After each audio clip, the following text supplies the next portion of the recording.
I think we're live. This is Value Hey, After Hours.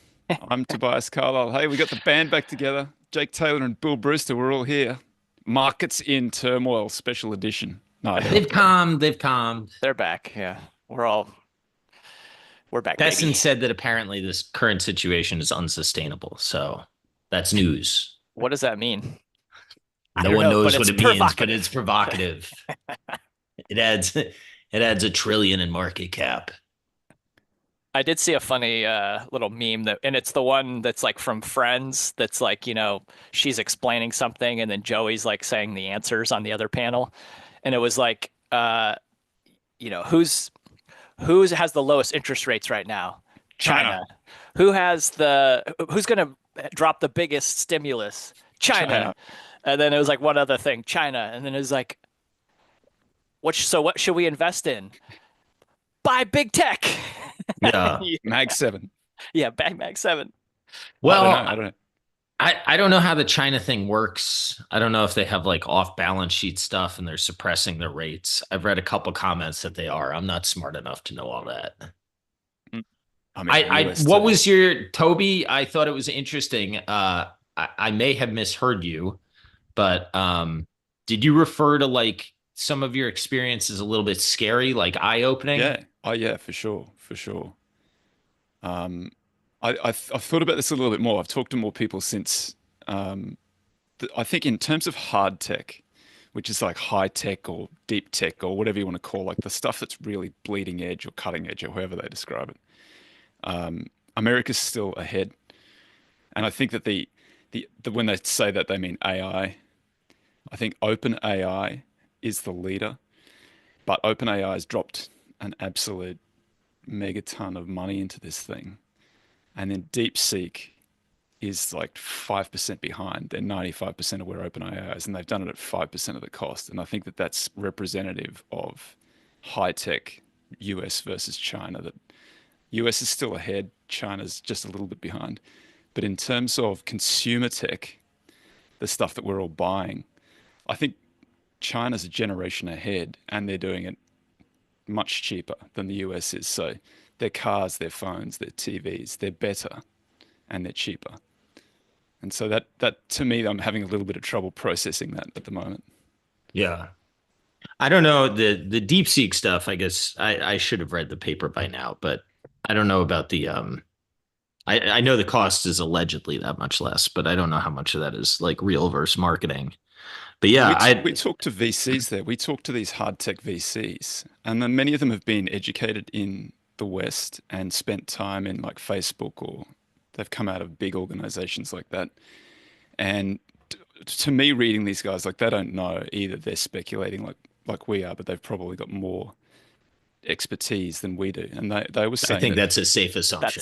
yeah, That's a yeah. low But bar. I'm not even in a position to assess that. I'm not even, I Yeah. can't even assess their expertise. I'm just saying this is my rough impression. But they all seem to say that they take, this guy at his word, that that is how they've done it. And the thing that they use as evidence for supporting that is how open. Like they said, there are two types of openness. There's openness with the model itself, where you can see the model, and there's openness with how they train the model. And I think that they say that, The weightings. yeah, they can see the weightings, and they think that they've done it the way that they said that they've done it. And so I think that we find out, we get confirmation with the next round, like the next thing out of OpenAI and the next thing out of DeepSeek tells us whether we're on that S curve of, Yeah. they've now fed every single bit of information that humanity has ever written down since the dawn of time into these things, and they're still not smart enough. So now they're creating synthetic data. So are we at the smoothing part of that S curve? You guys know that S curve goes like that, and then It smooths over. And the question is, S's. are we It's on the a top part S. of this S curve rather than, Yeah. this part of the S curve? And then I the did next think it was question a is, little funny about the. Oh, sorry, Toby. Go ahead. I was just going to say, and then is it DeepSeek or is it OpenAI? Like who's ahead? Like Who's wearing the that's the daddy question. pants Yeah, now? that's what we're going to find out. Sorry, JT. Go. Oh, I was just. I thought it was a little funny that people were complaining about maybe DeepSeek stealing OpenAI's, data and structure or whatever, and yet OpenAI probably stole all kinds of stuff to begin with on everyone else's The IP. internet. Yeah, the internet basically. So it's all just stealing IP turtles all the way down. Well, it's all What is about who's stealing and are they on your side? Oh, okay, it's okay then. Yeah. what does it mean though? Like this is a totally like. Do you care that they've been trained on? Isn't that what we're all doing anyway? Like we go and read something, synthesize it, rewrite it new. Like there's no intellectual property protection as long as you reformulate the way that you express it. If you're using their words as they're written down, it's copyright. And there are other ways of like you can breach some process patents. Like that's why Amazon had that for like 20 years. Amazon was the only place where you could one-click buy. Everywhere else you had to go through like a payment page. But now that's gone away, so everybody can one-click buy everywhere. Like maybe they are stealing, but it's not protected under any intellectual property law. I don't know. Literally, have never had an original thought myself, so I don't even know how to answer that. There's nothing new under the sun. No. I mean, that alone that's 2,000 years old at least. Yeah. Yeah, well, I mean, I mean, this is a totally different thought, but I mean, we've kind of known that China was stealing IP and we've all been okay with it while stocks go up and margins go up and costs go down. So, Mm. not that it's fun once there's real consequences, once you think that there's like a national security risk to them stealing stuff, that's when maybe you realize that letting it go this far may not have been that smart, but But maybe they leapt ahead of us. I mean, their theory for Taiwan. So they say, why would we? Or we heard this theory while we were there. They say, why would we invade Taiwan when in 30 years' time or less, Taiwan will want to join us because we have the best standard of living in the world. Yeah. Pull instead of push kind of yeah. strategy. Well, what was interesting for me is my wife actually had spent 11 days in Hong Kong, probably concurrently with you guys. And when she came back, she had very similar reactions. Yeah. What'd she say? I mean, well, I think Hong Kong started out her favorite city. Like she had gone 14 years ago or so. And when she came back, she was just like, it's what it was when I left. And then it's just advanced like even more. And she said, she was particularly, like one of the things she was telling me was the narrative that it's not like a consumer based economy, which I understand outside of the cities, it may not be. But she was like, the size of the malls and how busy they are and the robustness of the consumption was just like shocking to her. And she said it felt like the malls in the 90s times 10 and equally as vibrant, right? Like people everywhere buying things. Which I thought was kind of interesting. Did you notice that they were unusually, like there were lots of really nice malls that we walked into that they would say, oh, this was a concrete factory. This was a cement factory 3 months ago. And now it's like a fully leased out mall. 5-star mall. Where you can get, any kind of food anywhere from anywhere in the world, any kind of like luxury good that you want. Plus there's a Huawei store at the bottom, which is like a Apple store with cars and TVs and phones and iPods and all that sort of stuff in there.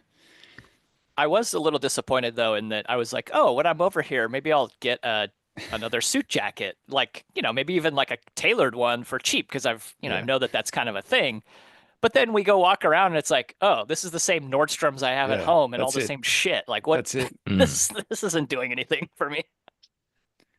The rich places of every country are all exactly the same. If you go to Mexico City, you go to Polanco, it just looks like, Beverly Hills. All the rich places everywhere are exactly the same. You got to go outside, which I guess we didn't really do because it was more of a business. We're more interested in the business stuff. But I agree. It's hard to find something that's uniquely local when you're in those areas. Yeah, is it like that quote about all happy families are the same, but all unhappy families are individually unhappy? Unhappy in their We own could way. we could probably hit on we could double click that, but let's not. Bit of Yeah, I don't know. volatility in the markets. Yeah, there was volatility, all right, especially on Liberation Day. I was liberated from my gains. Yeah, that's right. Not all of them, though, I would imagine. Well, that's kind of the interesting thing, huh? I mean, I don't know. it would seem to me that if one were inclined to rotate into value at any time, Today's the day. Let us hope. this would seem to Let be us one of those pray. times. But Don't fill Toby's head with ideas like this. Get his hopes up. yeah, well, I don't know. It's interesting, right? I mean, the stuff that still appears safe has traded pretty strong. I mean, it's come down a little bit, but just look at a 1 year, 12-month chart. It's not the end of the world at all. But I think some of the more value-y type stuff. We had a giant vol spike. Like, I Yeah. don't know if it's hard to. I don't like using kind of historical, like, you know, at the bottom there's a big vol spike, and so we've had a big vol spike, therefore it's the bottom. I don't know if that reasoning works because uh, before we came on, JT and I were talking about 2007, 2009. You know, the drawdown started in June 2007, but nobody really knew that anything was going on until Q4 2008 because we'd fell and then it sort of rallied. It was almost back to all-time highs uh, by the Summer of following '08, year. probably. Yeah. Yeah. And And then then flushed. everything started coming loose like much later. So by that measure, we're very very early days here.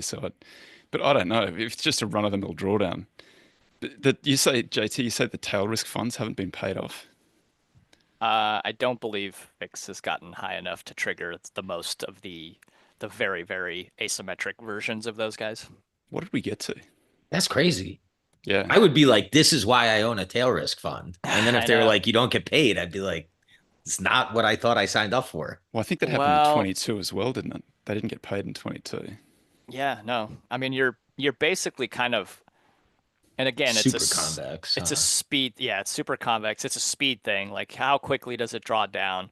You're really self-insuring the first probably 20% of the losses for your, and then after that, you're kind of covering the 20 to 50% loss range for the portfolio. That's kind of typically how those are structured. So, you know, we didn't quite get there. It got there quickly, but it didn't get quite deep enough, I think. You probably need a vol more like 80 or something like you saw in 2008 and not so much whatever we get to like 55 or something. In 22 was a tough year because the VIX, the volatility funds didn't pay off, the tail risk didn't pay off, and because the treasuries were rallying, so you didn't get that usual. I mean, the treasury yields were up, so yeah, prices were down. The bonds were down. You lost every Yeah. which way but loose. Your hedges got hosed. Your longs got hosed. I think CTA might have been the only thing that kind of Is that the trend kind of following, worked. guys? Yeah, Was it a trend following year? yeah. But those guys, I mean, that's their time to shine. The rest of the time, they're a little bit tougher to. What about tail risk? I mean, not tail risk. How did the PE guys go? How's PE? It's just always He's up and to always the good. right. They're fine. They're fine. They haven't acknowledged The any gold guys volatility are yet. finally having their moment in the sun. Yeah, gold is Oil, less so. surprising, huh? A little bit that disconnect. I mean, oil in 2008 dollars, it's like $22. Yeah. Is that a? I mean, of course, the oil price today is a reflection of what people expect, right? For the next whatever 6 months or something. So is that? You think it's just kind of a demand destruction argument? Dude, I don't know. You mean I don't own gold and I own some oil exposure, so it's my So, fault. Nailed it. Yes. I'm in the same boat. I'm up to my risk limits on oil at the moment. Yeah, it's been a rough ride. No gold. Rough riders. So the question is it weak because we're going into a recession? Like the market thinks we're going into a recession. I mean, what? Oil sold off, bonds sold off at first, stocks sold off. Doesn't like scream bullish. Oil's been selling off since 2021, 22, yeah, something like that. I mean, the one thing about oil that I think is like backed up with data, it's usually Republican administrations are not like the best for oil prices, and Democratic administrations tend to be pretty good. Drill. Yeah. Don't we need to like fill they release that a lot SPR of back up again though? Well, I mean, it would be a good trade. Have we filled it? No, it's still. It'd be a good time to do it if it was. Would be a good time. $22 inflation adjusted. I mean, just think about the modern marvel that represents. Like a big drum of oil that could, I don't know how far that takes your car, but like quite a while, pretty far for $22. Jeez, what a world. But to be fair, that it's actually $90 in the States to get it out of the ground. It's not $22. When we look at that, this is one of the problems that we're having at the moment is that the rest of the world produces oil much more cheaply than the States produces oil. I saw a chart on this when I was watching one of the China guys. Like I think China and the Middle East, Saudi Arabia, they're all producing at like 20, $30, $40. And the US is punching it out at 90, so that makes that's a problem. That high, huh? 90 feels high. Well, that's where the break even is. Like I had in my mind that break even was 65, 70. And then we spoke to someone, JT, I thought, who said it was 90. Yeah, Josh. Yeah, on the show. Josh said it was 90. I was shocked.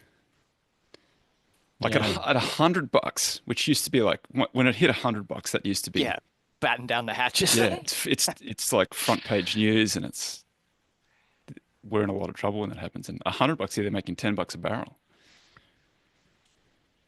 Seems low, but maybe. So what do you think did you guys watch the car charge in 5 minutes in China? No, we were. No, we didn't see it. We saw somebody ask the question and get the answer in Chinese. Because they announced another car. They've really been announcing a lot of tech news since Trump was elected, which is kind of interesting. But I wonder, I don't know if they can make cars like that are that cheap. I don't know. Do our automakers stand a chance? No. European automakers first, right? So, gosh, the counter argument to that, I think, is, and it's a little bit dire, but like, do you want to give up your ability to make food strategically as a country? Probably not. Yeah, no. Do you remember World War II where GM made a boatload of tanks? Yeah. You need the car manufacturing. Do we need to just keep these things for other reasons than purely like because you want to drive a car? That's it's the only one for sale in your neighborhood because we don't let BYD in. Yeah. The two arguments that I've heard are one is at some point though, economically, isn't that like become somewhat foolish? I don't know.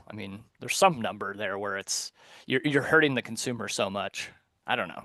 Look, this is I'm sorry. Go ahead. No, I just meant there's one argument that I have heard that the US owns all of the intellectual property of the manufacturing chain. So even though we don't make the what does that even mean? Bits and pieces. We know how to like put it together.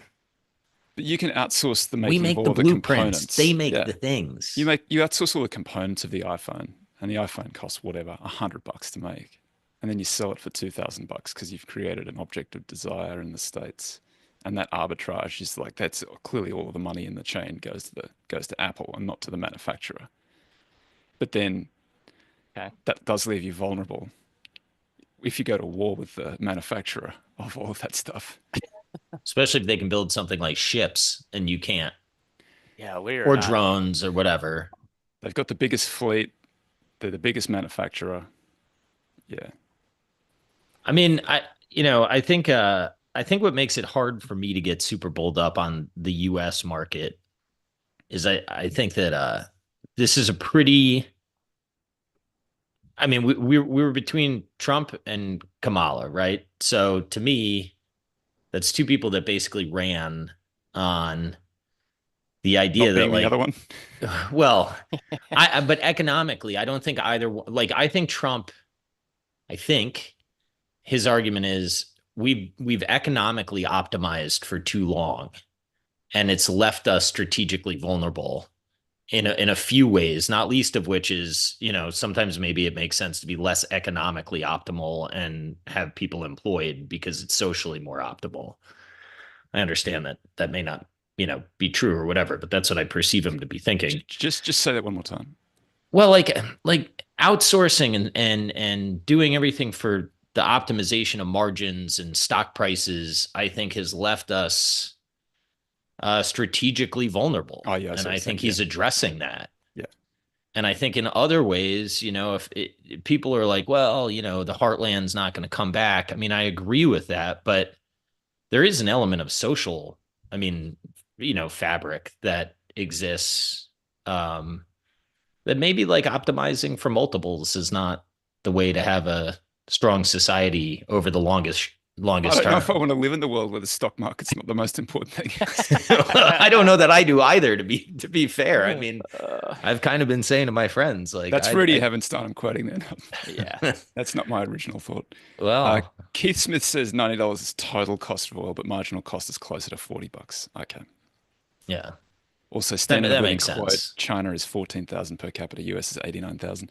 Here's the problem though, that it seems to me that the cost of living here is 2 times The rent's too damn high. or more than, I mean, I thought Japan was pretty cheap while we were there. And Japan's like a very modern, scientifically advanced, technologically advanced country. China too, like the parts of China that we were in, I get that there are other parts of China, but The dollar lost like 8% on your flight home. Yeah, no doubt. We got out just So in that time. hurts. as long as it doesn't go the other, that's probably the only thing we won. This is the last chopper out of Saigon. Well, we Yeah. were there on the Monday when we were there on Liberation Day or whatever it's called. Oh God. Woke up that Monday down 8% or something. It was great. Yeah, that's fun. It's good that you got out. It's nice because you just sleep I through was most of worried. it, and then you wake up and That's it. the market's already had its day, and then you're like, oh, okay. Market closes at 6 a.m. It's perfect. Yeah. The other thing that I think is interesting is, I mean, like, I do think Trump cares about his approval rating, but I think he's got a higher risk tolerance than the average market participant. And I think like there is a world where he truly believes he's doing the right thing, and that he truly believes that, short-term pain is worth long-term gain. And I don't know that the average market participant believes that. I think a lot of people are still anchored to Trump 1.0. I don't think this is the same playbook. I don't know. It'd be very interesting to see how history rates this eventually. I mean, he might not be wrong on a lot of these things, but just the way that it's being done feels like a little suboptimal. It's very early days. Rithold said that last week, that the Fed likes to give everybody a lot of notice about what they're going to do. But I mean, I don't know. I don't know if that's true, and I don't know if that's necessary. I think the Fed has ended up training a bunch of, market participants into being somewhat Pavlovian in how they handle themselves because they're aggressively buying the dip. Yeah. I mean, yeah. that strategy has worked for 17 years now. Yeah. I'm also not convinced that they don't have, like, I mean, this is an MMT thought. I finally figured out who had the thought. I just had it in my head. But like, to the extent that there's a bunch of, like, once you exceed some level of debt to GDP, there's so much private savings that interest rates, like the saver's marginal propensity to spend the next percentage increase in interest rates, I think is quite high. And at the same time, it can constrict business spending. So I actually kind of think that their toolkit may be wrong and too backward looking. I've heard Peter Diddy. Thiel make a similar argument to that, and he said that it's possible that sort of Keynesian, priming the pump, which was another name for MMT before it was called MMT, but that it might work in a, sort of rapidly industrializing where there's a lot of money being spent on infrastructure. And that, like, kind of pulling that forward may make sense, but eventually you may run out of those kind of projects. And then if it's like financing consumption, then it's like pushing on a string at that point for your economy and might not be a very good tool to use. But I don't feel like we don't really have those kind of conversations as a nation, do we? We're just like, hey, mark it down, control P, let's go. Well, and I think the other thing with MMT is it was taken so far that it's like, I mean, we spent too much, right? But like Warren Mosler calls interest rate increases universal basic income for the rich, and I don't think that's necessarily wrong. Yeah, like if so, think about a saver that's got, $5 million in the bank, right? Every 1% increase of interest rates drops 50,000 bucks into their pocket. Now they're taxed on it, but like, I don't know. That's a If it pretty good raise. if it goes, I mean, the argument has been that goes the other way. It inflates all of the assets, and the rich happen to own all the assets too. So the rich are going to win whether the assets go up or income goes up. So Yeah. Yield or they win appreciation. both ways. Yeah. Yeah. I mean, that's not untrue. I guess if rates go down, in theory, you should be able to build things, but I don't know. Maybe you get shortages. Let's talk It's about rates for probably a more moment, complex than one variable. because my favorite subject is the curve. Well, it's normalized. It's the inversion has normalized over We're the last few days. uninverted now. We're currently uninverted. Yeah, we're Oh normalized at the God. moment. Oh God. After spending half, that's right, keeping up foreign relations. And After how long? spending How You long know, the were we in? finger. we've been That's what we're doing right now, giving everyone the finger. Mm. we've been inverted for half of the last 5 years, for 2.5 years, other than like a handful of little days. So we were going through the inversion. Then we uninverted, we've reinverted, we've uninverted again. When I look at the front end of that curve, it actually hasn't moved that much, like which I think is the end that the Fed controls. They've not lowered it very much. Are you surprised at all that they haven't sort of responded to this? We had a lot of uh, fiscal spending. We've got a big fiscal deficit, and it doesn't look like that any of this Doge stuff is going to cut that deficit at all this year. It's like $100 billion or something on some giant number. So we're Well, clearly still priming the pump on that side.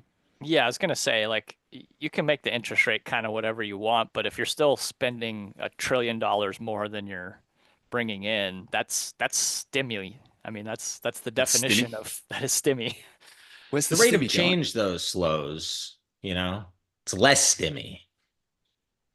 But I agree with you. If you're drunk and you drink less, you're still drinking, right? Yeah, It's You're not still getting healthy. drunker. Yeah. yeah. Unless you get to that point where you're drinking as fast as you're processing. I mean, I guess the argument that Doge may, if you wanted to be bullish for I don't know if it would be bullish or not. If you wanted to be optimistic about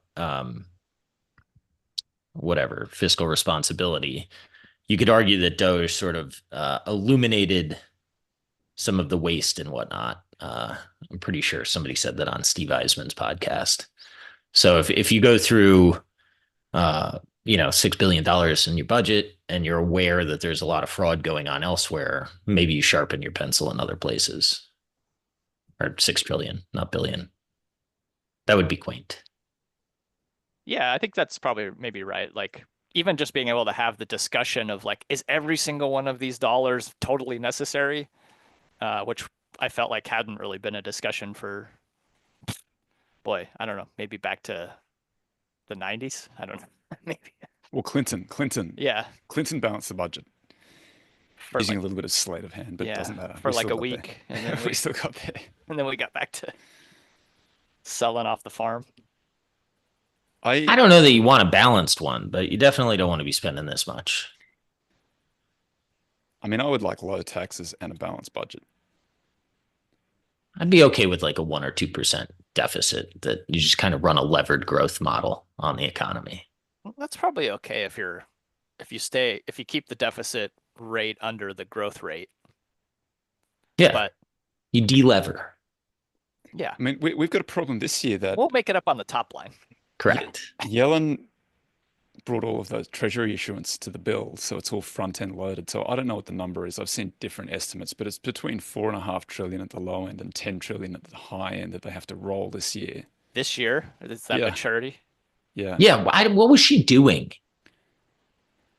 Well, she's out here saying that this new administration lacks fiscal responsibility, which I thought was That's pretty rich coming from someone who ran the Fed at 0% interest rates and then ran the all Treasury, short dated too. running Like the we had Treasury like yeah. countries that people would never lend to Yes. 20 years ago issuing Argentina 100-year got a bonds. 100-year bond away. Like, what are we doing? Come on, Oh. folks. Well, I gather what they may try to do is sort of force terming out via security promises, right? It's going to be tough. I mean, look at all of this. There's like whatever Trump's doing, like nobody knows what Trump's doing. let alone people who are, you want a 30-year treasury. Well, so, I mean, look, You so wanna lock your money up for that Stephen long? Moran wrote a Yeah. paper, and in it, I believe this is what he articulated. I mean, he basically said, like, we pay for security zones, right? So to the extent that you're the EU and you have underinvested in your security, you're going to pay us for security going forward. And the way you're going to do it is you're going to buy bonds. And Yeah. you may not like the interest rate that you're going to pay, and it may be below market, but if you don't like it, we don't have any security promises anymore. So good luck, which is bound to piss a lot of people off. But I mean, you don't default, and I don't know that they're wrong. It's not nice, but Why do we go through the treasury mechanism to like financial repression to get some money back from them? Like, why not just like send an actual bill? Because then the citizens there will be like, we're not paying for that. But if you It's do it through insurance. treasuries, then no one It's some knows really. insurance. well, I don't know that they would care very much. I think to your point on the bill, it's kind of like a tariff. Trump likes those. We actually send an invoice to Yeah. Germany, like It would be funny. That's right. in arrears for about Yeah. 50 years worth of. What about Epsilon theory? Ben Hunt saying that we're moving from a world where the US was, I forget the word that he used, but it's from a world where everybody was together, and now he's saying it's every man for himself. America first. I don't know. Pax You know, Americana to America first. well, Zihan has been speaking about this a lot, and people Has don't. Cyan ever said anything true or right? Well, he said that we were going to pretty much like disconnect economically from China, and that's looking directionally correct. But I don't know that So we're going to be able to like do it's it. impossible, I think, Yeah. really. Yeah. Well, that's kind of the problem, right? If you're us. Yeah. Enjoy that $9,000 iPhone. Yeah. Where's my Nokia? Get that $50 brick back. Oh man. Indestructible. Yeah, I don't know. I mean, I think that's the risk of the strategy, right? Is my perception of what's going on is like I think the tariffs do not apply to USMCA compliant goods, but goods that go through China, like that China sends to Mexico and then they send to us, those are what are taxed at 25%. The poor Penguin Island, like somehow the Penguins sold us like $50 million of equipment. And somebody was like, the Penguins didn't make that, so you're getting tariffed. So yeah, I mean, I think we're trying to isolate China. I don't know that it's the wrong thing. I think it's too late though. I don't know if we can isolate China. That's the problem. We might isolate ourselves in doing that. Mm-hmm. High Let me stakes give poker. on that cheery note. Let me give a shout out, and then JT, you got some veggies for us. Of course. Brandon, Mississippi, what's up? Bendigo, good early start for you, Hamish. Nokia, Finland, you're in the house. Good. This is a shout out to you. Send me a phone. Tallahassee. Guatemala, William, the Wizard of Waterloo, Max in Valparaiso, Karava, Finland, Karava, Rochester, Stockholm, Sverige, Bangalore, Bellevue, Stockholm, Luleå, Sweden, Lausanne, Switzerland, Waterpark, Florida, Cincinnati, Jupiter, Antigonish, Nova Scotia. What are your tariffs up there? Mendocino, Cromwell, Kennesaw, Madeira, Portugal, Tampa, Jackson Hole, Toronto, Haifa, Israel, Barrow in Furness, England. This is a good spread. Manchester. Some people are like Best. watching this at dinner Contour, time with their Finland, Ottawa, families. Can you imagine the Colorado Springs, Nashville, Saskatoon. Their wife's Netherlands. like, "What are you doing?" oh god, I'm so sick of these guys. Look at these insane. They don't even make any sense. Yeah, just like the talking time- about things that they don't know about. I had CNBC on with Bill Ackman when he got the call from Icahn on the phone. And my wife said, "Who's the crazy old grandpa on the phone?" Just dressing. We need Bill to tweet. I know that the bear market rally indicator is high because Bill is not tweeting. Right? We need like the Bill bottom. Is that the crying one? Yeah, but the crying, I still think he said what he was doing, and I think he said I'm buying. And You get Max Long when he's crying, right? Is that yeah, just your, but he told you what he was doing. This time he's very silent. It's got me nervous. Bill likes to Table pound. All right. Zahan predicted the Ukraine war. Sorry to Zahan for that. He got that one right. Sorry, JT. Shall we? It's hard to be right when you're Veggies. like prognosticating about very hard things to be right or wrong about. That might be the lesson, though. Yeah. 40% chance. That's what you always say. There you go. It's good for ratings. And don't put any kind of like time limit on it either, because then you can always, go back and say you predicted it. Indeed. All right. So for today's veggies, we're traveling back in time to 1931 to meet a quiet genius who reshaped how we understand certainty itself.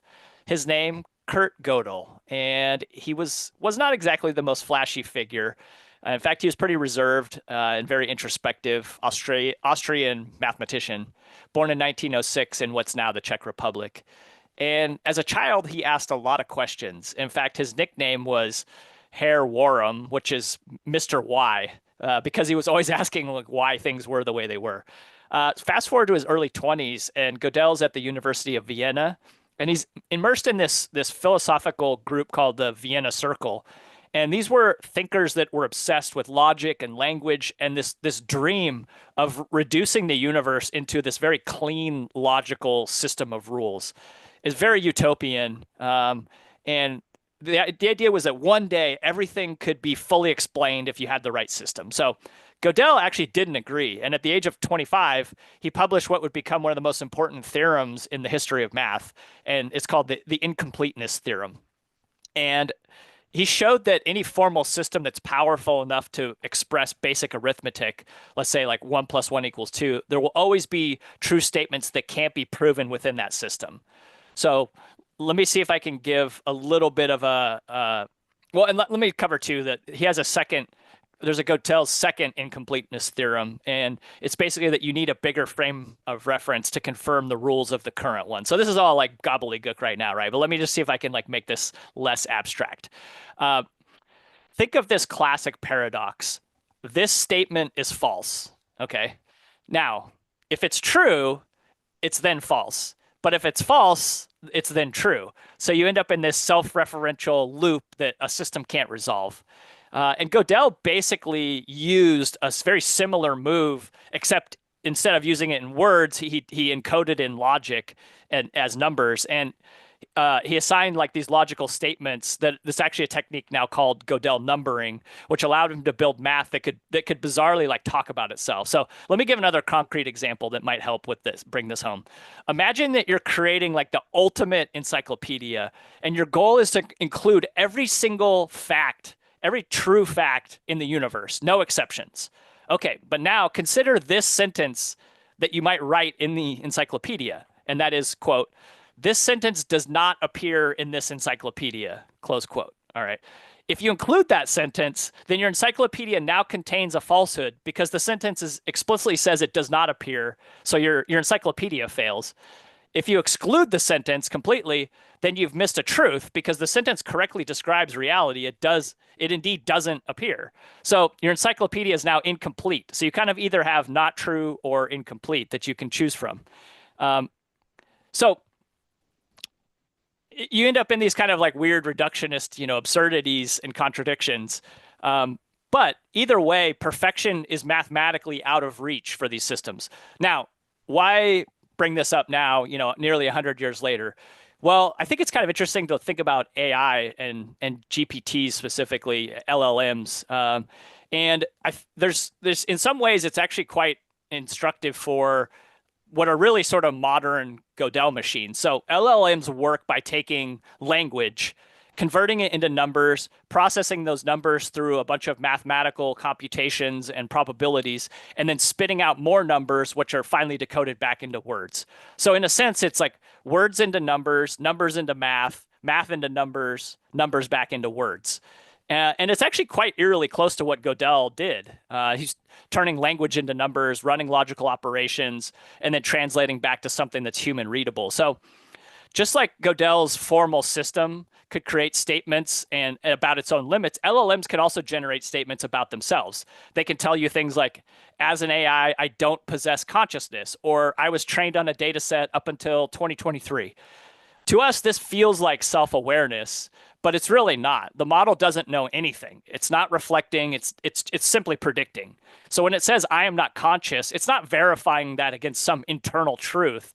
It's just offering the most statistically likely sentence in response to the prompt that you gave it.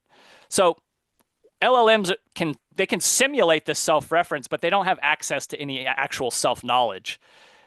So this is why sometimes you see the LLMs hallucinate.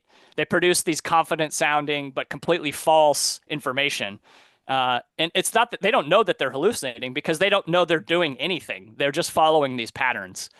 So it's interesting to think as a thought experiment, if as AI becomes more powerful and it's more able to reflect reason and simulate logic, the more it kind of enters Gödel's world. Because the more expressive it becomes, the more it resembles a formal system, and Gödel's theorem applies even more strongly. So even if we had a hypothetical like super intelligent AI, like a God mode type of AI, it was still going to run into these limits. So Gödel tells us that it can't know everything and stay consistent. So just to close this up, it means that a perfect AI is mathematically impossible. Gödel's theorem isn't just a piece of math. It's a philosophical mirror held up to every system that tries to explain the world. And now we're building AI systems which are living proof of this. So, I would say Gödel didn't really close doors; he opened them. Like, it's, as humans building machines in our image, it's important to remember that perhaps these limits aren't walls, but they're invitations to explore beyond there. So, a little bit of like historical trivia of Gödel and this incompleteness theorem, and how that kind of relates to AI and where that's going. What's a perfect AI? Well, assuming that it had like all of the truths of the world gathered together and could provide them, reference them, sort through them, create logic.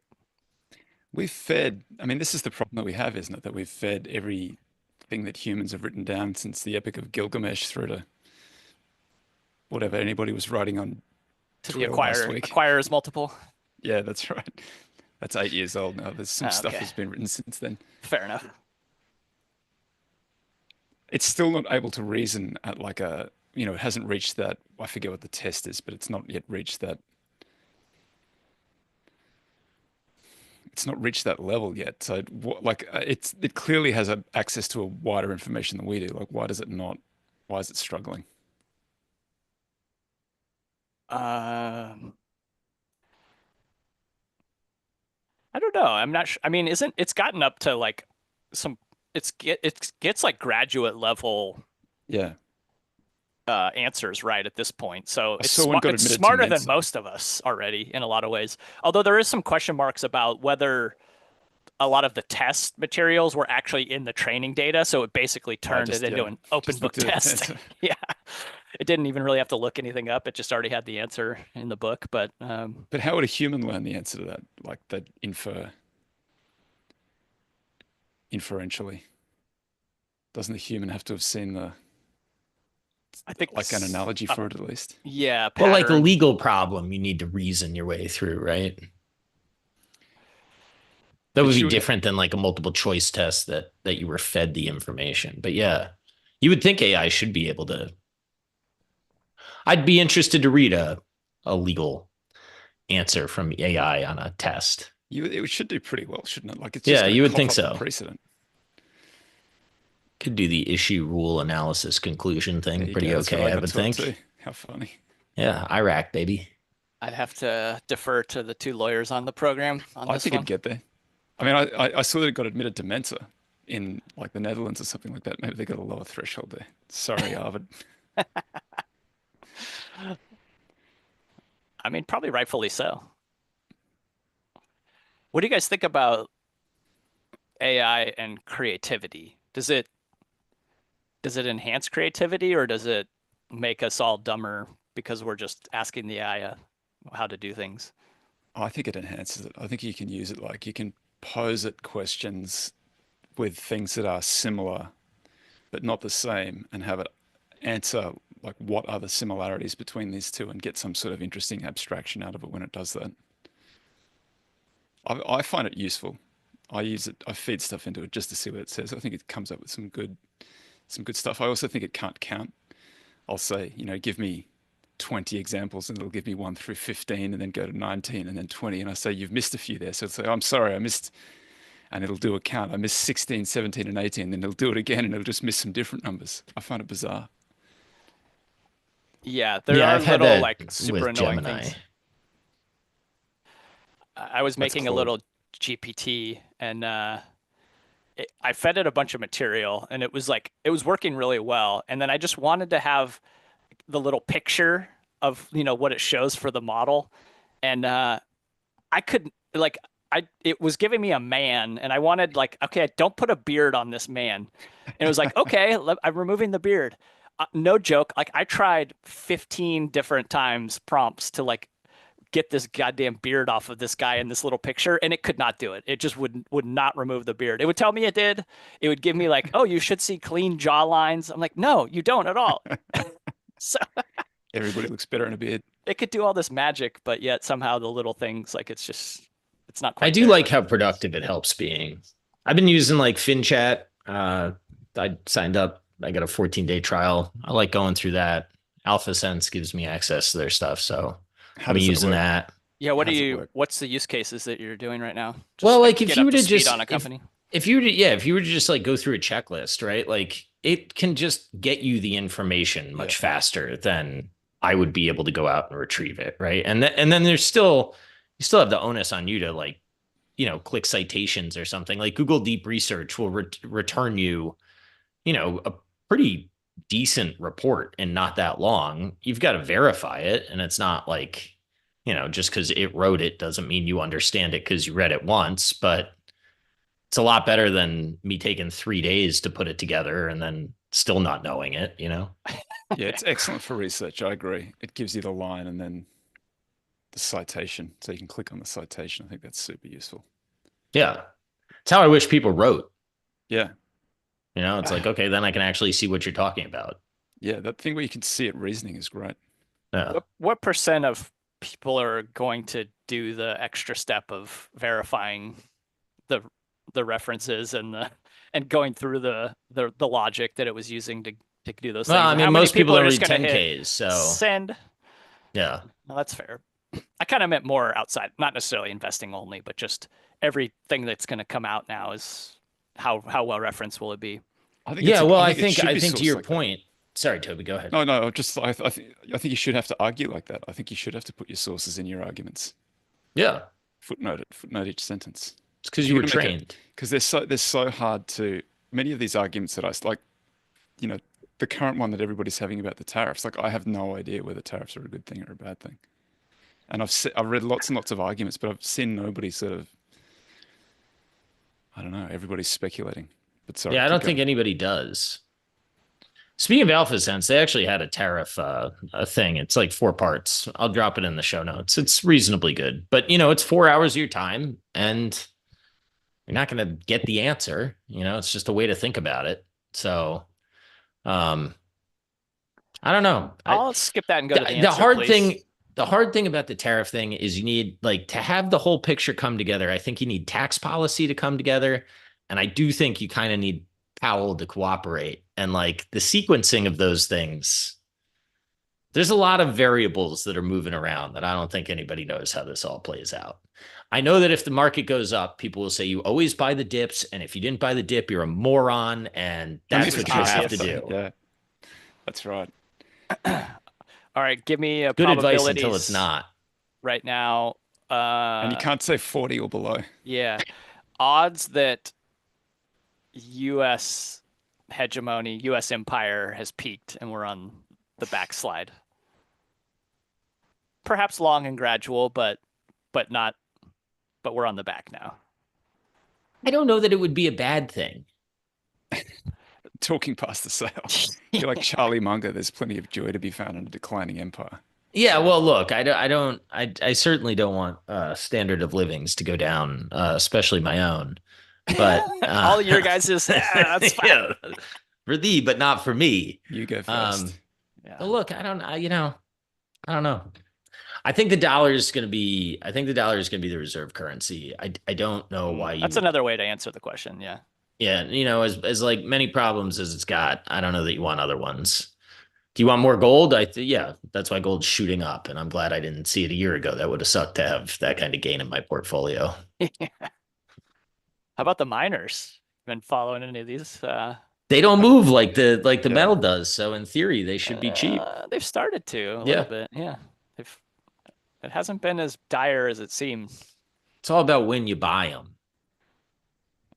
It is From the looking, bottom, it's been Right a good before they run. go up. That's the answer. it's the first time I've ever thought that gold's looking a little bit stretched, but it is looking a little bit stretched, but who knows? How do you tell that? Like, what's against Oh, what? above it's too like it's back to peak in some sort of measurement, not in dollars. I don't know what's something that's in One terms of man suit, I think is hours. the. Yes, that's exactly right. Hours to buy an ounce of gold or something is at the peak that it was last time, whenever that was in the 70s or something like that.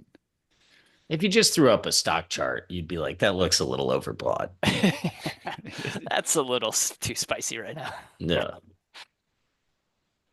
Just not to say the long-term trend won't still go up, but It's a long way above its 200 day as well. Like for whatever that's worth, who gives a shit? But yeah, I bet the RSI is pretty high. The MACD is probably that's high. probably right. Yeah. But really, aren't we just saying that the dollar is the opposite of all those things and not really? Yeah.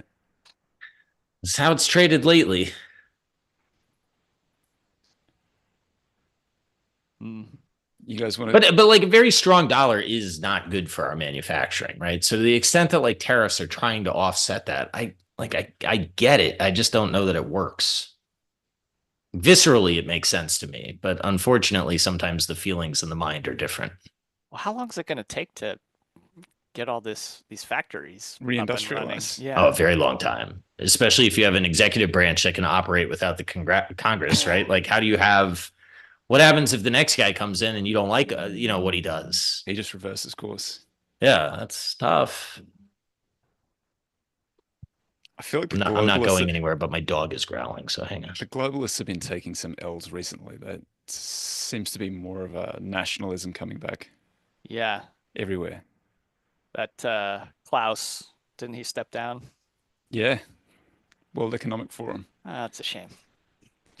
I'm sort of in two minds about that. One is that I think it's amazing that he's been able to create this idea in the mind that he's in the world, that he's got this sort of power. Like I'm sort of in awe of that ability to. He just runs this thing that people pay him money to come to his conference, and Somehow that's because he dresses up like he's some sort of Bond villain, he's been Yeah. able to fool the rest of the world into thinking that he's got this incredible influence.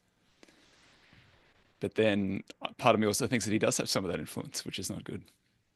I think the problem with the globalist thing is like fundamentally, do a bunch of different people get along over forever? And I just don't know that there's any history to show that tribes don't eventually battle. Well, they've been able to. Europe was like a hotbed of war for thousands of years, and sort of And they all look alike. calmed down for the last And they don't even like each other. yeah. 70 or so. There's not been a lot of hot conflict in Europe. The US is like California and Texas and New York are all totally different. Yeah. The Midwest, Florida, like they're all little tribes. Every city's different. San Francisco and Los Angeles are different. I don't know if the actors would take the tech bros. I don't know. That'd be the hikers. They're all hikers. I don't know.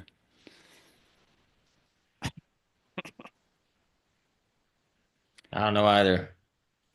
I hope the other side of this is positive for everyone. I have a feeling it won't be. What do you think I saw PMI has come in, or there's some leading indicator for the manufacturers In the US. PMI purchasing manufacturing. What is that PMI? I mean, all Anyway. the soft data is awful. Yeah. Well, I think some of the hard data. Yeah, that's right. That's right. The soft data is awful. We haven't seen any of the hard data yet because it's too soon. My wife's feeling the hard data, or the Yeah. soft data, rather. Yeah. I'm like, we are not I think spending. I can fix that. Oh, sorry. I thought you were No, confessing that's- other sins. No, that would be just That's not a lot of data. Big data. Anyway, Big data. no, that's not my situation. But anyway, I don't know. Like I've got a What couple do you mean? friends of You're cutting off? You cut the credit cards up, or what are you saying? yeah. I mean, I've just been like, we're not like spending unless we have to spend. We're just not doing it. And I'm not the only one that's having that conversation. Mm.